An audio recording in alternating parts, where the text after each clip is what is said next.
welcome to Open Discussions.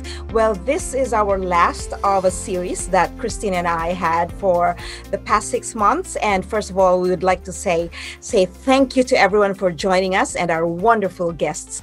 Now, guess what? We are very lucky to have with us our first guest.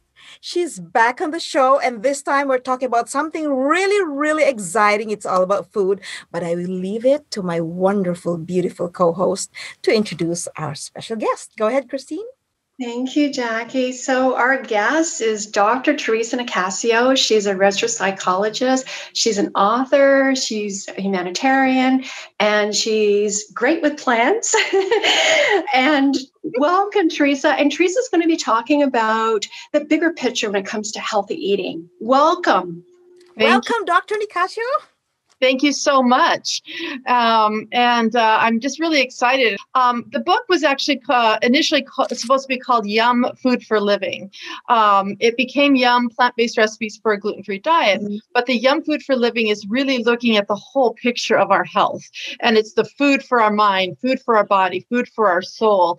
But in a way there's no shoulds. It's not like you should eat this, you should eat that. It's really about how do we honor ourselves? How do we honor the planet? You talk about the humanitarianism. How do we honor each other? And just during this time we're on the planet, as a psychologist, this is really what it's about. But what's the meaning? What's the meaning for us in food?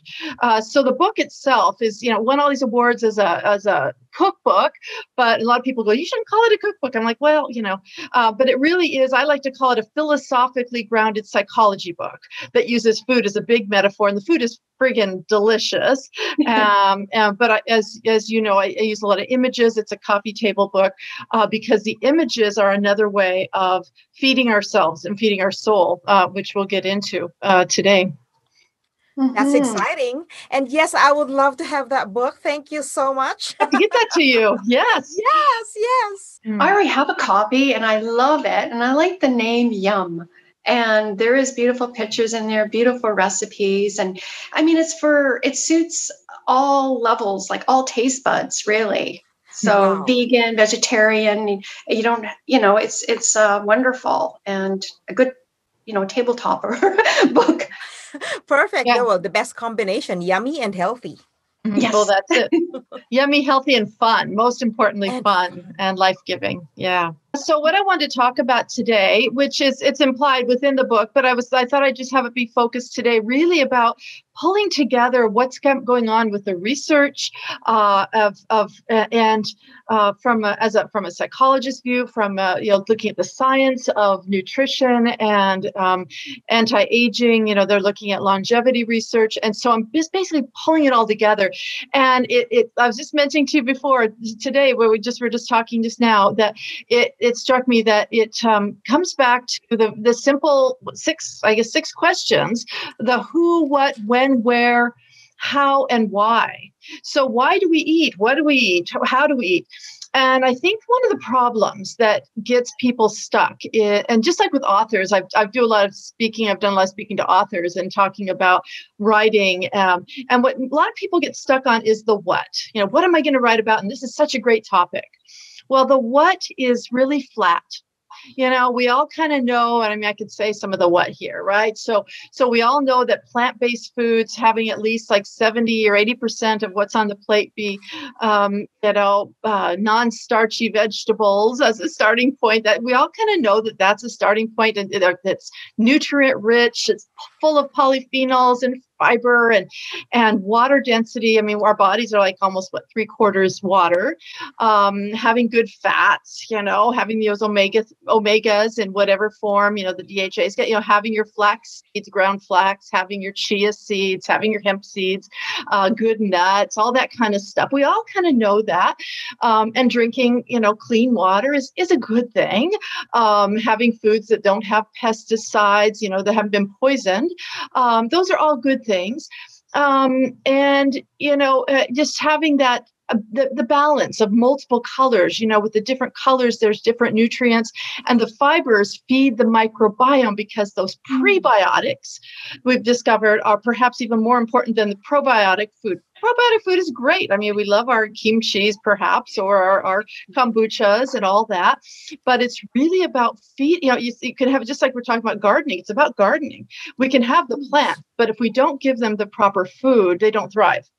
But when we feed them the proper food, and that's what's in the plant foods, then they're more likely to do well. And then what you do with that other, whatever, 25% on your plate, everybody's got different kinds of models of what that looks like, but I'm not about promoting any particular diet, but really just feeding what works for you. So that's kind of the what, and I feel like people probably have not heard most of that. Maybe they've heard the fancy word, or maybe haven't, the Akkermansia muciniphilus, which is the very fancy probiotic, which they're discovering is extremely important. But we can't actually take that. The only way we can just nurture it. We have about 1 to 4% of our probiotics in us have that in us, but we have to feed those. And most of those probiotics we have are good for us. And so we just want to feed our garden. So that's the what. But what I think is more interesting is when we get into the other questions. The first question being the who. Who are we feeding? So there's you, Chris, it's like we each of us, there's you, Christine, there's you, Jackie, there's me. Every one of you listening is different. Personalized medicine is becoming, it's the well-known to be, that's what it's about. Each of us is different. If I eat a cranberry, my body's going to do something different than every one of your bodies. And so our genetic, that we're learning much more about our genetic predispositions, which are not our destiny. We're not doomed. I'm a perfect example. My doctor just recently had me do some genetic testing and things. And seriously, guys, I break all the rules about what's possible. I literally have, got the Olympic championship of the worst gene pool, of the worst of the worst. So at first I'm like, oh, what am I going to do with all this? But then it's like, well, who better than me than to do what I can in terms of altering gene expression? Not that I'm a superhero, and ultimately we all have our final destiny, a few feet under. But I'm giving it everything I've got, and so all the worst genes you hear about that are like, all of them are super rare. I have like the majority of them, it seems. It's really bad. But that's not going to take me down, because when we learn about what our genetic predisposition is, most importantly, is there's things that we can then do about it.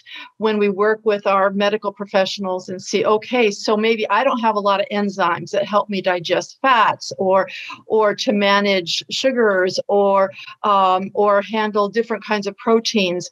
And so I may need to take certain kinds of proteins, or digestive enzymes, or there might be certain foods that I will need to eat more of or less of because my body has a harder time absorbing. So it's really about personalized medicine. And when we think about food as medicine, I like to now think of it as food as personalized medicine. And so there's that in looking at the personalized. There are obviously in the what's, there are certain things that we know are problematic for everybody as humans, right? Pesticides, poisons, toxins. We know that gluten is inflammatory for every human, and also creates leaky gut because of how it stimulates the zonulin protein, which opens up the junctures in the lining of the gut.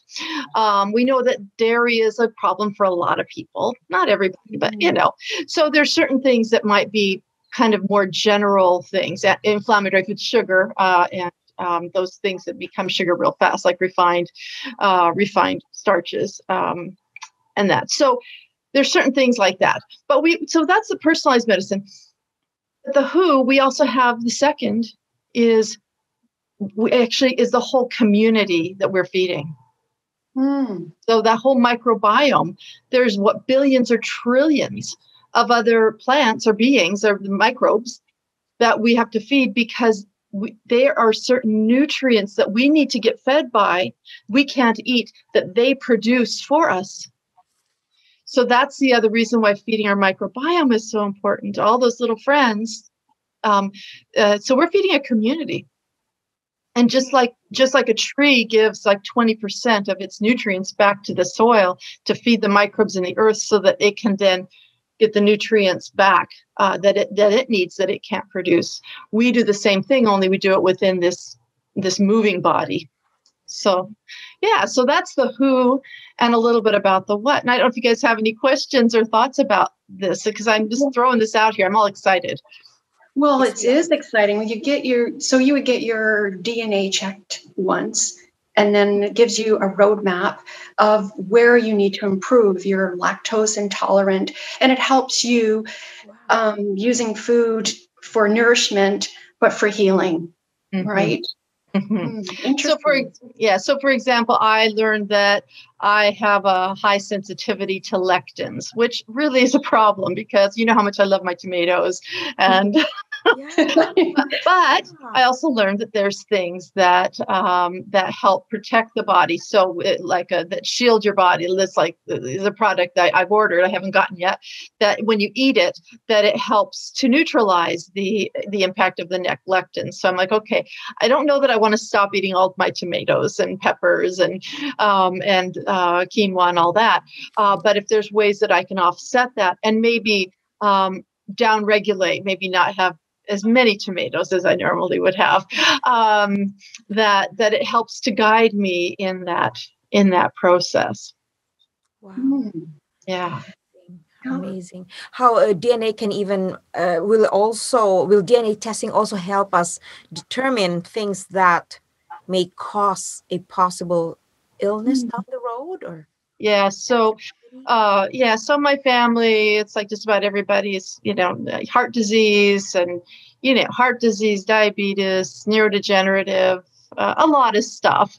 And so just understanding not just what it is, but more the mechanisms that my body likes. So that if my body doesn't produce certain kinds of enzymes, then I was figuring out that when I do take enzymes, it's like everything works better. But when I don't, it doesn't. So I kept thinking, well, maybe if I just got at a place where my body was healthy enough that all that would be working. I didn't know what was wrong, but then I realized that actually my body doesn't have the capacity to produce those. So if I just have more of those, and if we talk about food, and it depends on the enzymes, but there's certain foods that are like great in terms of enzymes. Pineapple, papaya are really popular ones that are full of, the papain and the bromelain, which are anti-inflammatory. They have enzymes that help that if you know these things, you go, oh, okay, well, if I have a choice, maybe I'll do more of this and less of that. Mm-hmm. And things like green tea is it's got all kinds of beautiful things in it that just nourish the body and on a lot of levels, including neurologically and such. So there's a lot of things that we can do that are protective. And I don't want to give advice about any of that. It's talking to your doctor about these things, but just so these things are out there, and not to be feeling despairing, hopeless, fearful.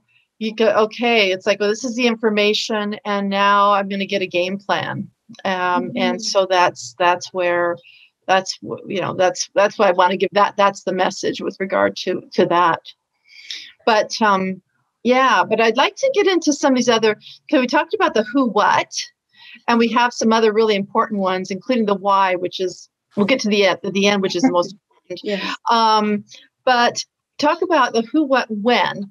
So when we eat, if we eat all the time, we find that it is actually hard on the body. It makes the insulin production get a little too much, and eventually people can get more insulin sensitivity. Blood sugar can get a little out of whack, but also it doesn't give the body a chance to rest. So you hear about breakfast, break the fast, and we're all hearing lots about things like intermittent fasting or other kinds of fasting.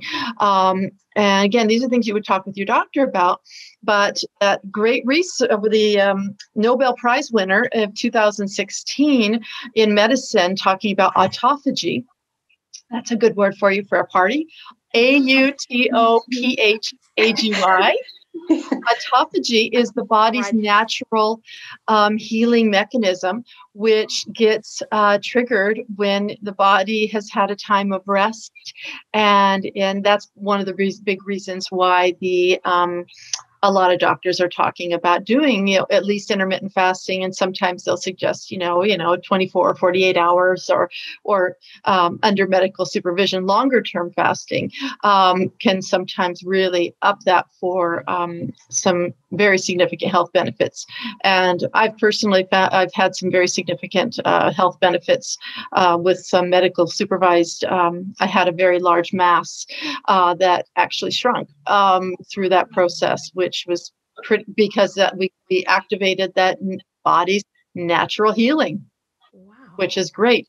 So there's the feeding, but there's also when we feed is important.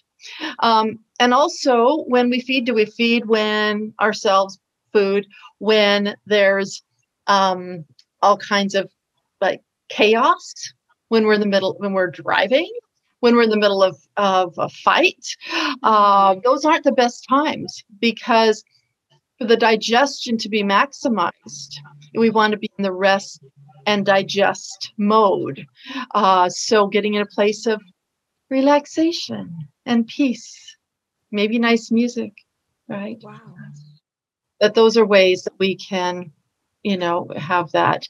So that's kind of good on the when, who, what, when, where. Again, you're driving in a car or even while you're running. I mean, Christine, you like to run. While you're running, your body is not in rest and digest. So that won't work very well. But, if you're in a place, though, that's a place that you eat and you've kind of attributed that, where maybe around people you care about, quiet, just so that when and where is sort of kind of goes together, kind of keeping it in a soothing environment. Mm-hmm. And we'll get back to the what after as well, because there's other forms of food. Right now we're focusing on that which we put in our mouth, but there's other forms of food as well.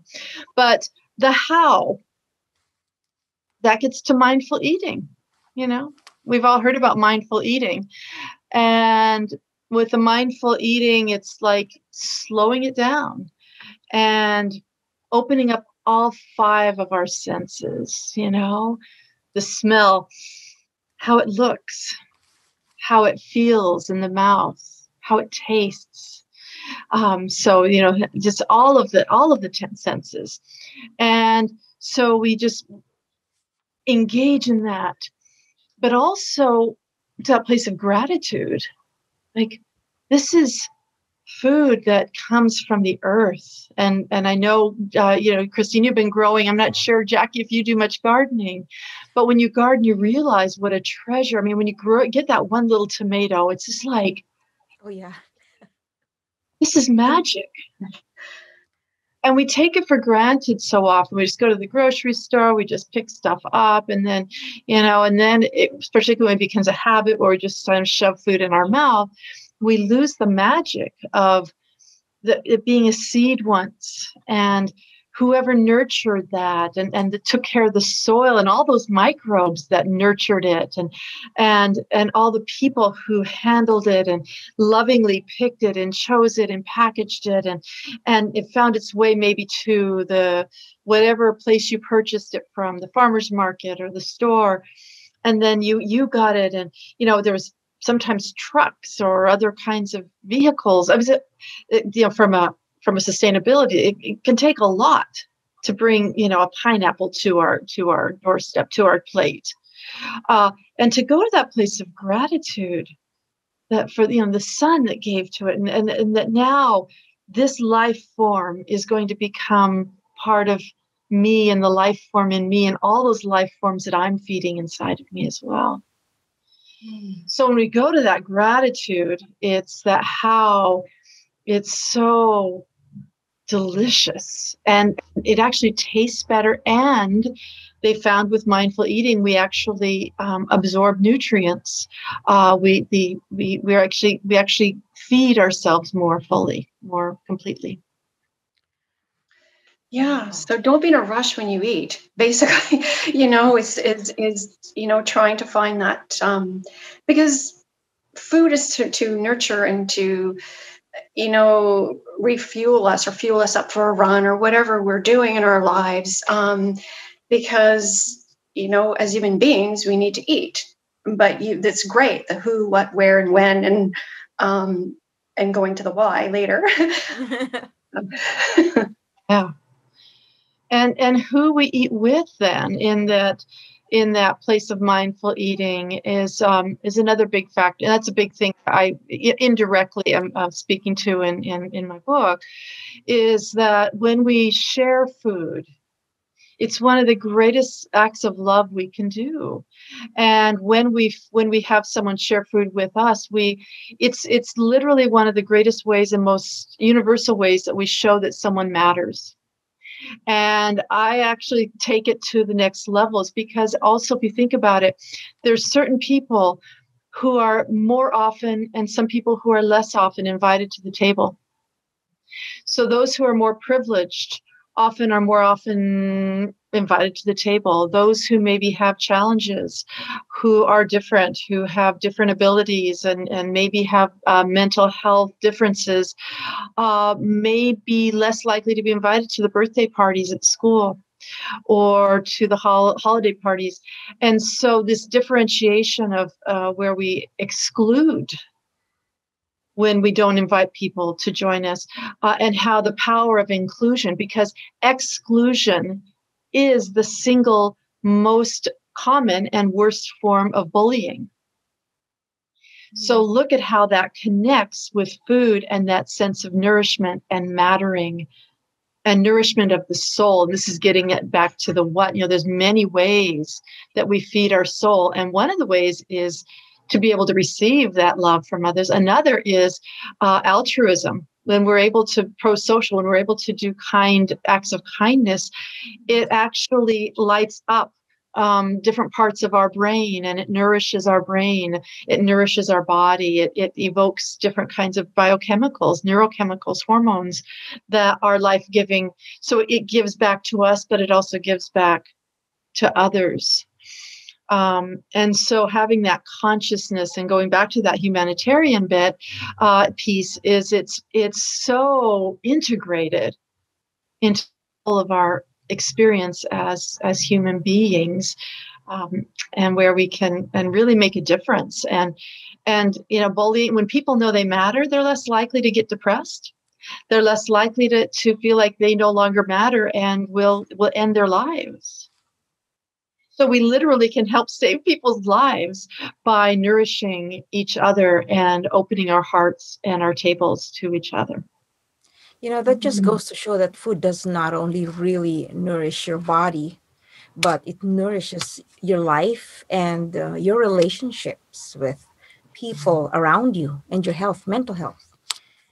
Gives you a different perspective about food, and truly you respect food all the more. Yeah. And if you think about it, even before COVID, I think the number was something like 60% of, it might have been the US population, was estimated to be suffering from loneliness. Oh. And isolation. And then with COVID, then it's like it went on crack. The good news of that was because it got over the top and because it became more universal and it was less of, even those who are typically privileged and weren't as isolated, it became more universal. So more people have taken efforts, beautiful efforts, and like that Buy Nothing project, which has exploded internationally, people being more kind, opening their hearts, being more inclusive. We might not be able to invite people to the table, but we can find other ways to meet some of those same needs of feeding the soul by letting people know they matter and finding those simple pleasures in life. cooking what they love to eat and what makes them smile. Exactly. Amazing. So just real quick on a few other forms of food, because, and I think you may both know, I've done talks about pleasure. And my oldest daughter said, Mom, pleasure, that sounds like that sounds too sexual. Well, sex is certainly can be a part of it.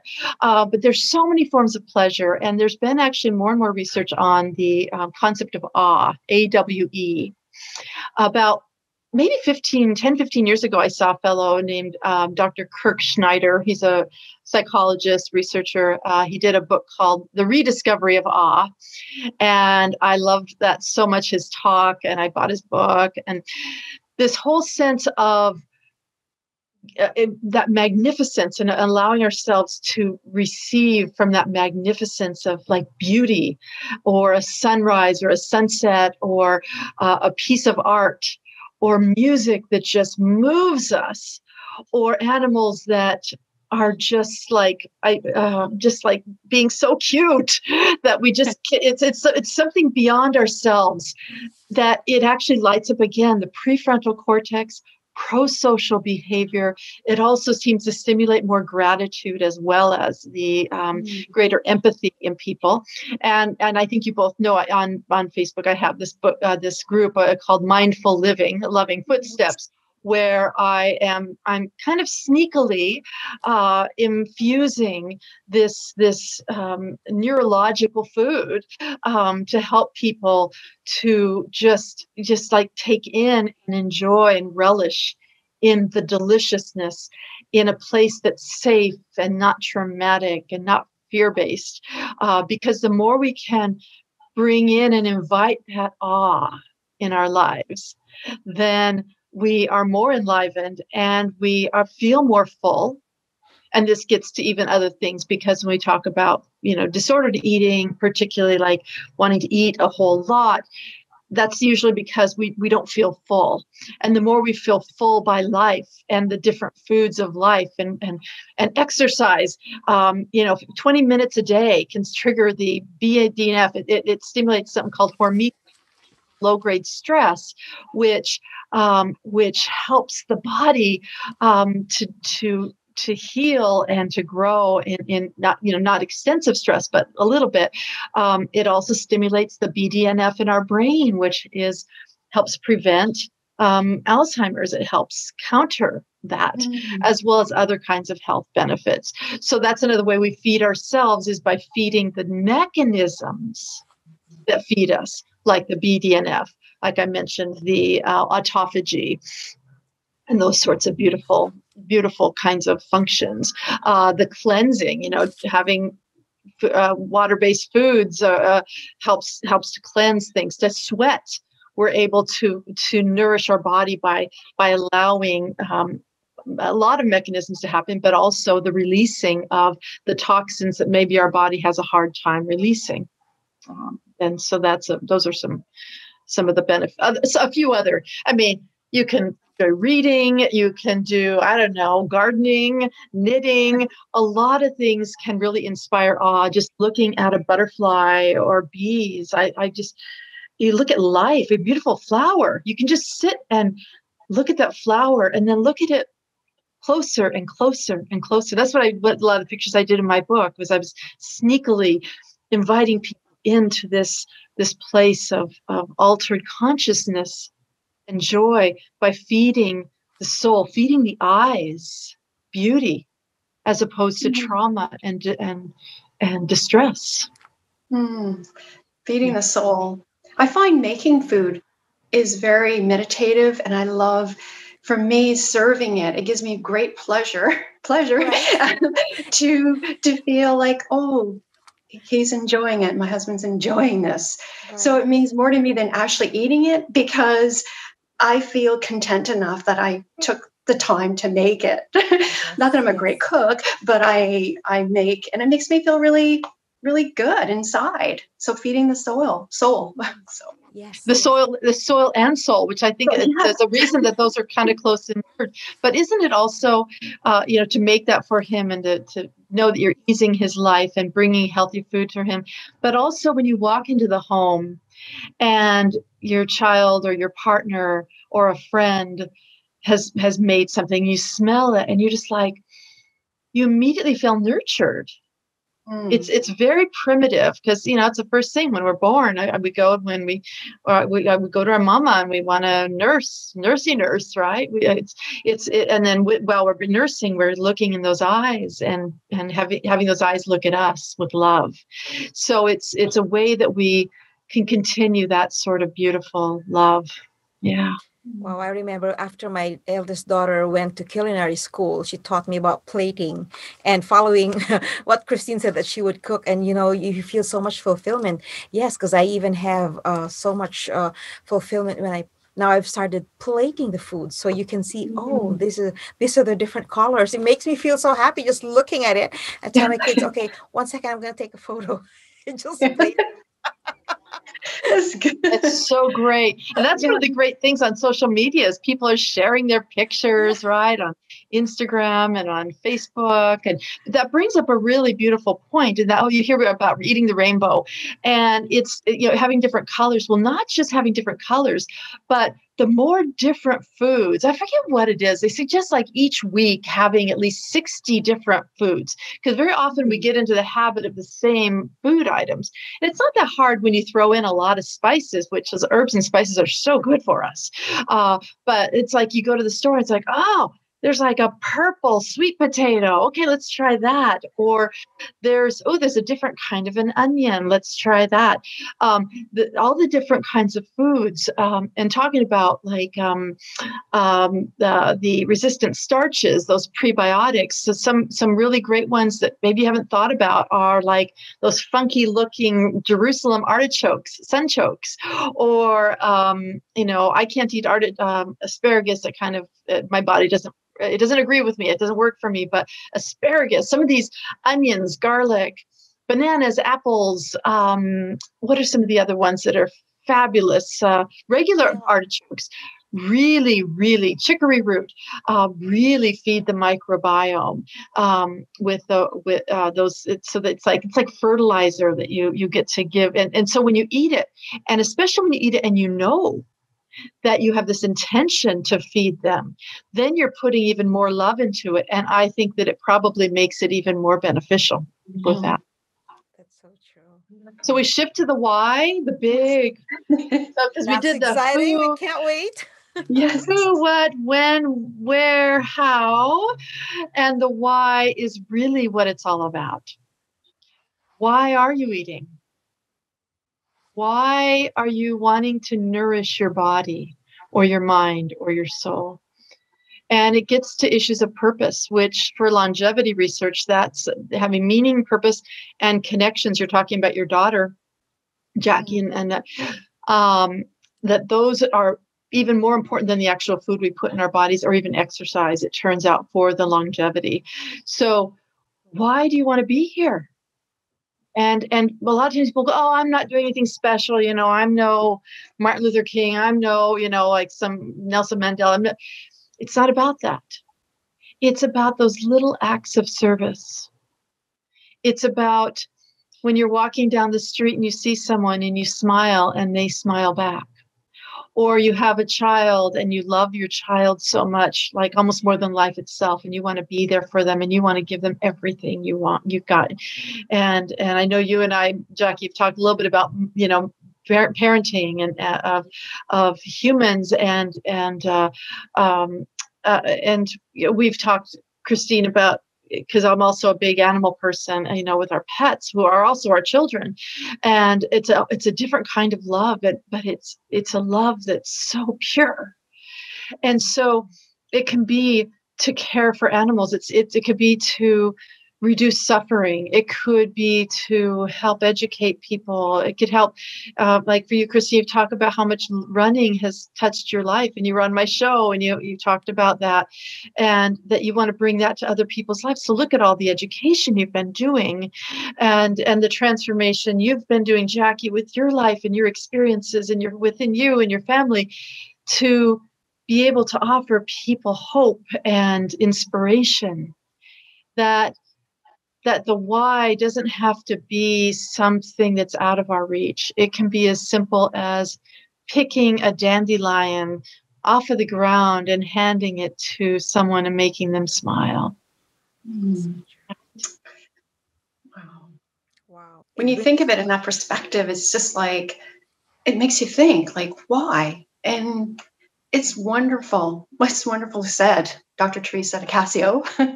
Because we can all know the what. We all, yeah. I know that alcohol, is not good for me. I know that it like harms the brain. I know that,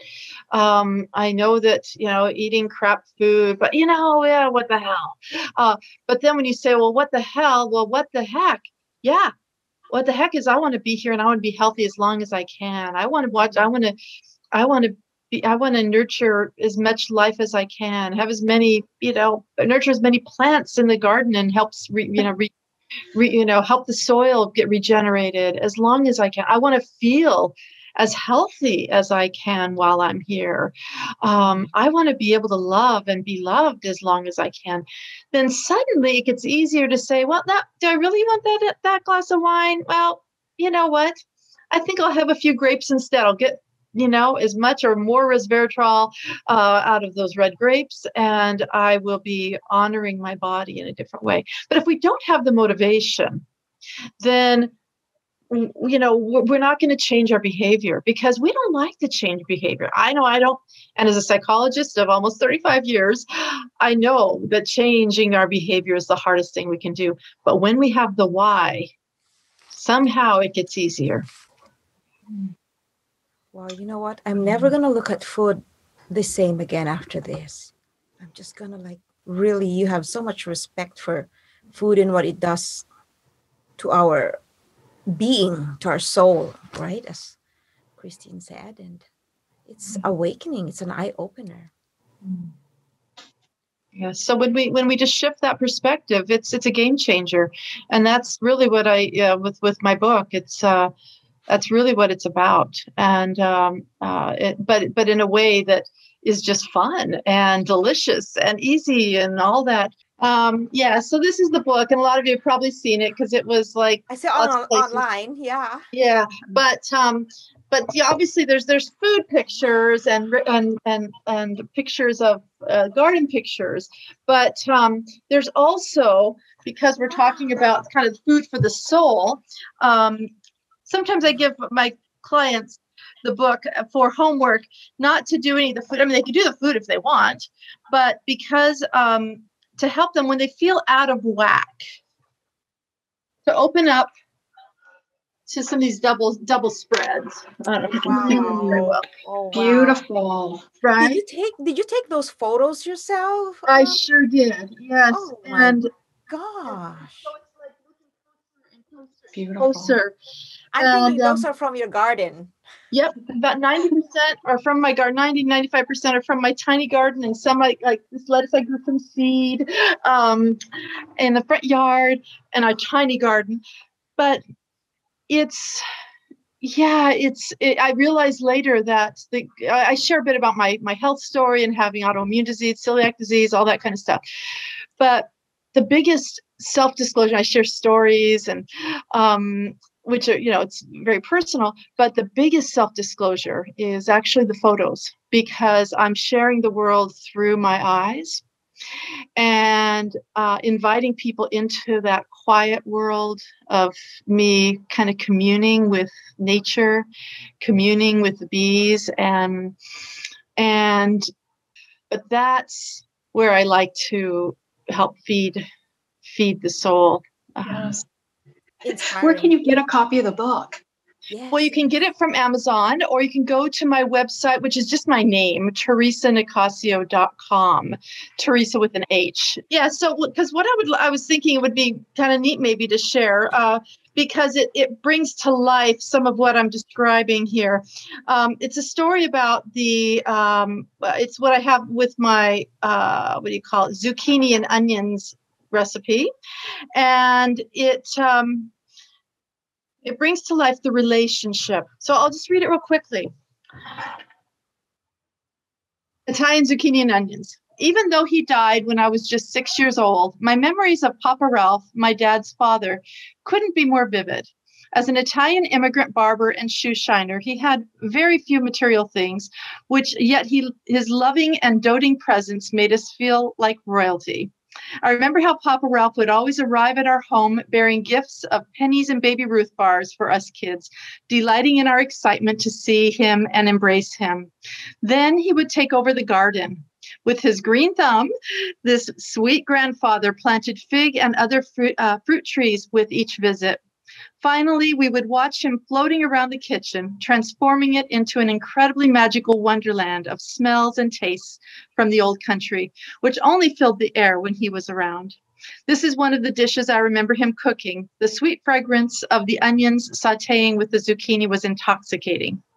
I don't know what other ingredients he used or whether lemons were ever in it, but when I developed this recipe in memory of him, their brightness mirrored his soul and provided the final touch to the dish. When you have access to an abundant zucchini harvest, be sure to try this simple dish, knowing that the memory of my kind, white-haired grandfather is with you while you do. Oh, beautiful. So I read this to my mom after this was, I worked on this book over five and a half years. It was off to the printer and I read it to her. And what I don't share in the book is that he had a heart attack and died in our backyard when I was sick. I was in grade 1. I was 6. And after I read this, she was very quiet. And she said, sweetheart, that was the last dish he cooked for us the night before he died. And I didn't remember that, but somehow in my heart, I did. And that's kind of like this connection. That's what I'm talking about, this connection with food and the smells and the memories and the love, the relationship, the food sharing. And that's, so that's the picture of that particular. We were talking about the food for the mind, body, soul, and the who, what, when, where, why, and how of eating. And that's the essence. That just shows that we never really should take for granted food and the efforts that people put into creating the food, preparing the food, and the memories that come with them. They will outlive us. Thank you for sharing. Yeah, thank you for sharing. I called you Theresa because I'm so used to, but it's Dr. Of course. You call me Theresa. My clients all call me Theresa. With an H. With an H. Remember? That's right. That's right. Wow, I'm so glad. I really like this topic that we had. Very fitting for, mental health too. It's very important. Like what you eat, what you take in is what you take out. Yes. It was a pleasure having you as our final guest. And it was really great to, work with you, co-host, and yes. What a beautiful platform. This was a project that I'm very proud of, Christine, and our guests. And I met so many wonderful people like you, Dr. Nicassio, on the show. And platforms like this, hopefully we can inspire many to do the same, share the values that they get from our show and from your show and from everybody, from Dr. Nicassio's show and website. And we become a healthier community. And we don't stress over stress and anxiety because there are so many things to be thankful for, really. And I'm very thankful to both of you and for you taking this on and doing this amazing project. This initiative is such a great vision, open discussions about important things. It's beautiful. Yes. Anything can happen, right? Anything can be talked about, and you always benefit from it all. So thank you so much, Dr. Nicassio. We'd like to thank all of our viewers. Thank you for joining Christine and myself and our wonderful hosts for the past 6 months. It's been a wonderful opportunity for us to gather as much information for everyone, especially focused on health, because truly it's very, very relevant. Right, Christine?